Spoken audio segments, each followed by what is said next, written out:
Hello, welcome to प्रथम IAS. तो मैं आप लोगों के समक्ष उपस्थित हूं जितेंद्र। मैं आप लोगों के लिए लेकर के आया एक नया वीडियो। तो चलिए बिना किसी देरी के हम स्टार्ट करते हैं। तो जैसा कि आप देख रहे हैं यहाँ पे, आज हम देखने वाले हैं फिशिंग कैट्स के बारे में। जी हाँ, जैसा आप लोग देखते हो ना कि घर में बिल्ली होती है, उसे हम हाउस कैट बोलते हैं। और ये जो फिशिंग कैट है ये जंगलों में रहती है। और अभी एक रिपोर्ट जारी हुआ है, फर्स्ट टाइम इतिहास में सुंदरबन टाइगर रिजर्व ने फिशिंग कैट के लिए एक सेंसस स्टेटस जारी किया 2022 में, इसी हाल फिलहाल के दिनों में। तो हम उसके बारे में डिटेल से देखेंगे, बट मैं आपसे पूछूंगा एक एमसीक्यू। और इस क्वेश्चन में हम 2-3 एमसीक्यू करने वाले हैं। बीच बीच में आपको हम क्वेश्चन देते जाएंगे, आप हमें कमेंट में बताते जाइएगा। तो हमारे साथ जुड़े रहिए। और एक रिक्वेस्ट है, अगर आप लोगों को हमारी वीडियोज़ अच्छा लग रहा है तो प्लीज़ हमारे चैनल को सब्सक्राइब कीजिए। हमें आपकी सपोर्ट की ज़रूरत है। आपके सपोर्ट के बगैर हम यहाँ सस्टेन नहीं कर सकते। हम आपके लिए नई नई कंटेंट लाते हैं और आप प्यार देते हैं, उसके लिए बहुत बहुत धन्यवाद। तो जैसा कि आप देख रहे हैं यहाँ पे, सजने खेली वाइल्ड लाइफ सेंचुरी कहाँ है, आप हमें कमेंट में बताइए। जिनका आंसर सही होगा मैं उसे पिन कर दूंगा या आपको लाइक या हार्ट दे दूंगा। तो चलिए, जैसा कि आप देख रहे हैं यहाँ पे, स्टडी फाइंड्स 385 फिशिंग कैट्स इन सुंदरबन टाइगर रिजर्व। नंबर याद रखिएगा। अगर आप बंगाल से बिलोंग करते हैं तो आपको ये ध्यान रखना है कि इस बार कितने सुंदरबन टाइगर रिजर्व में फिशिंग कैट्स मिले, तो 385। और जैसा कि देख रहे हो, इसमें यूज किया गया था ट्रैप कैमराज का। जी हाँ, ट्रैप कैमराज एक टेक्निक होता है जहाँ पे आप क्या करते हो, कैमरा को इंस्टॉल कर देते हो जंगल में, और उससे बार बार जो है ना एक डिफरेंट इंटरवल पे फोटो ली जाती है। हालांकि वो कैमराज अगर देखोगी तो बैटरी जो है ना एक सर्टेन टाइम तक के लिए चलता है और फिर वो बंद हो जाती है। ठीक है, तो एक टाइम पीरियड तक उस कैमरे को इंस्टॉल किया जाता है और हमेशा वो चालू रहता है। तो जो भी फिशिंग कैट्स उसमें आएंगे तो उसकी फोटो क्लिक होती है डिफरेंट एंगल से, और फिर उस पार्टिकुलर डेटा को रिट्राइव करके एक रिपोर्ट तैयार किया जाता है। और आप यहाँ पर देख रहे हैं फिशिंग कैट्स को, तो ये ब्यूटीफुल पिक्चर आया था, ठीक है, कैमरा ट्रैप मेथड से। अगर आप देखोगे यहाँ पे, तो ये जो है ना first time in Sundarban tiger reserve है। मैं आपको बता दूं कि जो ये फॉरेस्ट डिपार्टमेंट जो सुंदरबन की है उसके द्वारा इसको जारी किया गया है।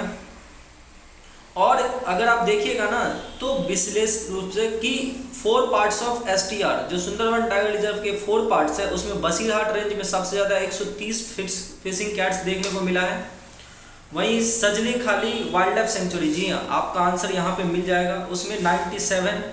वही नेशनल पार्क जो आपका रेंज है बेसिकली सुंदरबन टाइगर में रिजर्व में नेशनल पार्क वाली रेंज है, वहाँ पे ईस्ट में 60 और वेस्ट में 98 मिला है।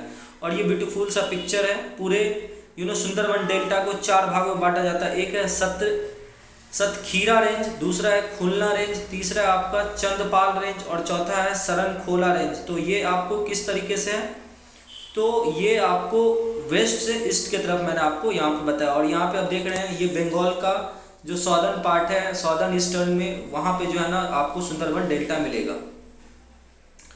अगर आप देखिएगा तो सुंदरबन डेल्टा में जो है ना, सिंस ये एक मैनग्रोव डेल्टाइक है, तो फिशिंग कैट के लिए सबसे थ्राइविंग लोकेशंस होती है, वहाँ पे उनको अच्छे से जो है ना उनका खाना मिल पाता है। और जैसा कि आप इनके नाम में देख रहे हो फिशिंग कैट्स, मतलब ये जहाँ पे एम्पल अमाउंट ऑफ फिश होगी वहाँ पे इनको भोजन अच्छे से मिलेगा। और ये मेन प्रे है आपको एनिमल्स के लिए, ठीक है, द मेन, इस पार्टिकुलर फिशिंग कैट के लिए फिश जो है मेन प्रे है, मतलब भोजन है। और मिनिमम ह्यूमन इंटरवेंशन वहाँ पे देखा जाता है, क्योंकि सुंदरबन जो है ना एक प्रोटेक्टेड एरिया है। अगर आप बात करोगे यहाँ पे कि fishing cats Sundarban tiger reserve में, तो ये इल्डेड वैल्यूएबल देता है data on the current population, ऐसा जो डिपार्टमेंट है उनके ऑफिसर्स का कहना है। और डिस्ट्रीब्यूशन पैटर्न भी यहाँ पे बहुत अच्छी है। और अगर इस तरीके से इंक्रीमेंट देखने को मिल रही है तो कहीं ना कहीं ये बताता है कि जो इनसाइट्स में जाकर के जो मैनेजमेंट हो रही है यहाँ पे प्रोटेक्ट करने की इस पार्टिकुलर एनिमल्स को, तो वो कहीं ना कहीं अच्छे तरीके से यहाँ पे सुंदरबन टाइगर रिजर्व में किया जा रहा है। और मैं आपको बता दूं कि हालांकि ये जो सस्टेन और इंक्रीज जो हुआ है आपको पॉपुलेशन में, ये पार्टिकुलरली जो सर्वे था वो केवल स्टडी किया गया था इनसाइड द फिशिंग कैट। मैं आपसे पूछ रहा हूँ कि भारत में पहली बार सेंसस किया गया था फिशिंग कैट के लिए, ठीक है, वो कहाँ पे किया गया था, out of the protected area. तो आप हमें कमेंट में बताएं, मैं आपको इसका एक्सप्लेनेशन वीडियो के दौरान ही दूंगा। अगर आप बात करोगे कि सुंदरबन, हालांकि ये स्प्रेड है 10,000 में, और मैं आपसे एक क्वेश्चन और पूछता हूँ यहाँ पे, मुझे बताइए कि सुंदरबन जो है वो आपको पता होगा बांग्लादेश और इंडिया दोनों में है, तो सबसे ज़्यादा सुंदरबन किसका जो एरिया वो कहाँ पे है, बांग्लादेश में है, इंडिया में? आप मुझे कमेंट में बताइए, ठीक है। तो सुंदरबन स्प्रेडेड है 10,000 स्क्वायर किलोमीटर से, और इसमें लगभग जो है ना 4,000 किलोमीटर के स्क्वायर एरिया के आसपास जो है ये इंडिया में है, ठीक है। और इसी में इसका आंसर मैंने अभी आपको बोल दिया, तो आप इस वीडियो में आप देख भी सकते हैं, ठीक है। इंडिया के पास कम एरिया है और बांग्लादेश के पास ज़्यादा एरिया। अगर आप देखोगे कि इसकी लोकली नेम के बारे में, तो बंगाली में इसे बगरोल बोलते हैं, और ये बंगाल का स्टेट एनिमल है जो 2012 में जो है ना इसको दिया गया था। अगर आप देखोगे तो ये हमारे वाइल्ड लाइफ प्रोटेक्शन एक्ट 1972 के शेड्यूल 1 में है, और highest level of conservation status को ये अचीव करता है, लाइक टाइगर्स एंड एलिफेंट, ठीक है।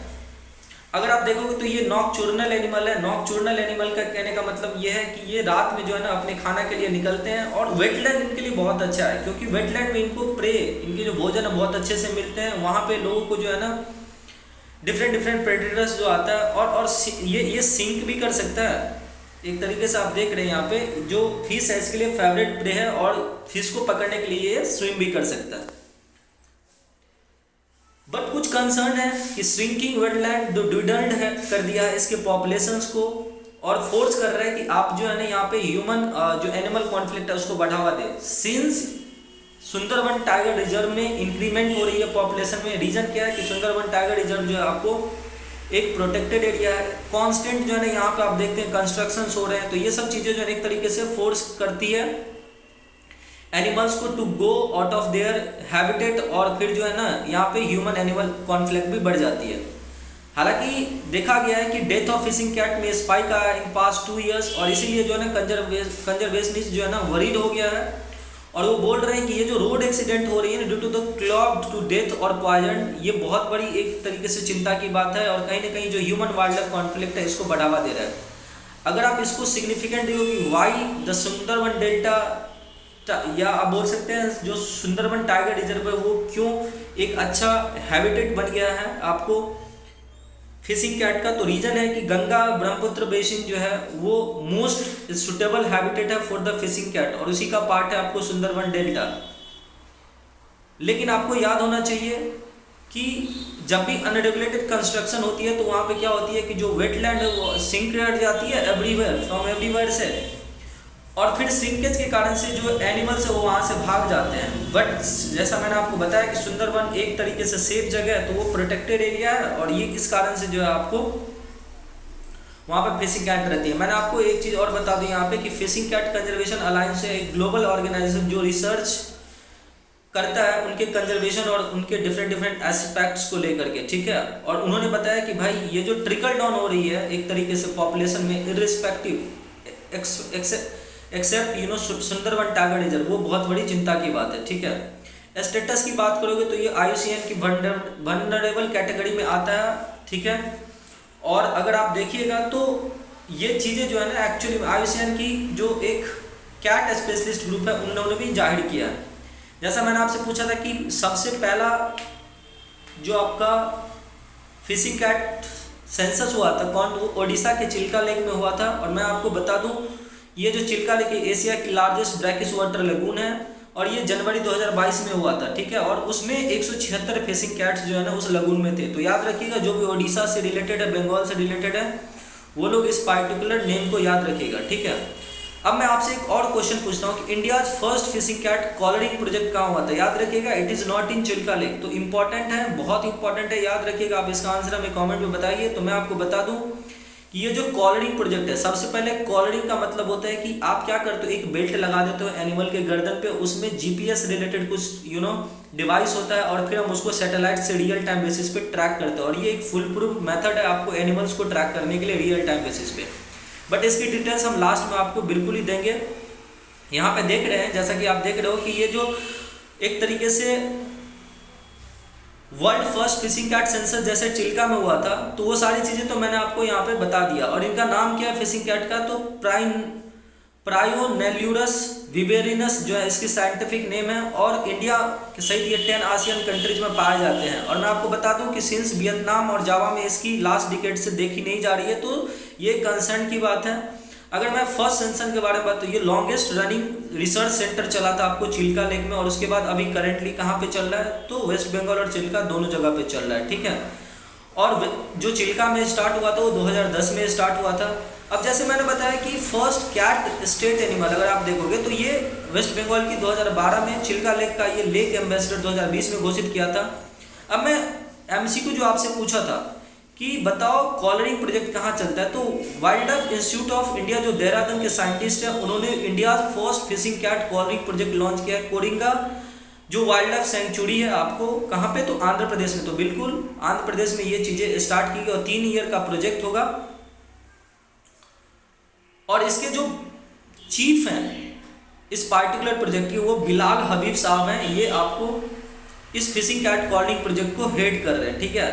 मैं आपको एक चीज़ और बता दूं कि इंडिया से पहले पूरे एशिया में कॉलरिंग प्रोजेक्ट बांग्लादेश में ही स्टार्ट किया गया था, तो ये भी एक इम्पॉर्टेंट न्यूज़ है। तो यहाँ पे मैंने 4 से 5 क्वेश्चन आपके लिए यहाँ पे बताया, उसका आंसर भी बताया, और उम्मीद करते हैं कि आपको वीडियो बहुत अच्छा लग रहा हो। अच्छा लग रहा है तो प्लीज़ हमारे चैनल को सब्सक्राइब कीजिए और घंटे की बटन जो है ना जरूर दबा लीजिए, ताकि आपको हमारी नोटिफिकेशन सही समय पे मिल जाए। आप प्लीज़ टेलीग्राम से जुड़ जाइए, लिंक गिवन इन डिस्क्रिप्शन। और यहाँ पे मैं आपको कॉलरिंग प्रोजेक्ट के बारे में कुछ डिटेल्स लेकर के आया हूँ। जैसे ये एक मेथड है studying free ranging wild animal, practice for several decades से हो रहा है, primarily used for tracking the movement and activity pattern of the tagged animal. Yes, जहाँ पे ये बेल्ट लगे होंगे उस पर जीपीएस, उसी को हम यहाँ पे टैग कर सकते हैं, एनिमल्स को ट्रैक कर सकते हैं, ठीक है, वाया द सैटेलाइट। और ये मूवमेंट एंड एक्टिविटी पैटर्न को सेक्रेटिव स्पीसीज लाइक टाइगर और वाइल्ड रेंजिंग स्पीसीज के लिए हम यूज करते हैं, जैसे एलिफेंट के लिए भी, ठीक है। तो उम्मीद करते हैं कि इस सेशन बहुत अच्छा लगा होगा। अच्छा लग रहा है तो प्लीज़ हमारे चैनल को सब्सक्राइब कीजिए। Thank you so much for watching this video. जुड़े रहिए प्रथम आय से। बहुत बहुत धन्यवाद, बहुत बहुत आभार आप सभी का। Thank you so much.